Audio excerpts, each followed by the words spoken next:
ધ્વંસ પછી 1993માં સલાયા મુકામે આરડીએક્સનો મોટા પાયાનો જે જથ્થો ઉતારવામાં આવેલો હતો તેના ભાગરૂપે આ જથ્થો ઉતારેલો જે દેશના જુદા જુદા ભાગોમાં જઈ મોટું ષડયંત્ર રચવાની કાવતરા કરીને એક બોમ્બ બ્લાસ્ટ કરવાના જે પ્લાનિંગ હતા એના પર્દાફાશ કરતો આજરોજ નામદાર ડેઝિગ્નેશન કોર્ટે ચુકાદો ફરમાવ્યો છે। તેમાં 45 જેટલા આરોપીઓ પૈકી 12 આરોપીઓને સજા ફરમાવવામાં આવી છે, 11 જેટલા આરોપીઓનું અવસાન થઈ ગયું હતું અને બાકીના શંકાનો લાભ આપીને છોડી મૂકવામાં આવ્યા છે। સમગ્ર ચુકાદાની જો વાત કરીએ તો બાબરી ધ્વંસ પછી દાઉદ ઇબ્રાહિમને એના સાગરીતો દ્વારા દેશને તબાહ કરવાનું એક ષડયંત્ર જે હતું એનો પર્દાફાશ કરતો આજે ઘણા બધા ચુકાદાઓ ધ્યાને લઈ પુરાવાઓ સાગરીતો શાહેદો વગેરેને તપાસી નામદાર કોર્ટે જે ચુકાદો આપ્યો છે એક લેન્ડમાર્ક ચુકાદો છે અને આજે ભારત દેશની અંદર જે પેલા થતી પ્રવૃત્તિઓને એક સબક રૂપ આપતો એક ચુકાદો છે।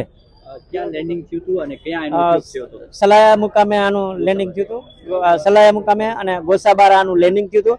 જે લેન્ડિંગમાં જે આરડીએક્સ ને જે આવ્યું હતું 156 સહિતની દારૂગોળો વગેરે દેશના જુદા જુદા ભાગમાં મોકલવાનો હતો એનો આ પર્દાફાશ થયો। મુખ્ય જે સજા થઈ છે તેમાં ક્યાં ક્યાં નામ જે ચર્ચિત છે તેમાં દાઉદ ઇબ્રાહિમ સહિતના ક્યાં ક્યાં 12 જેટલા નામ છે એ તમને લિસ્ટ જ આપી।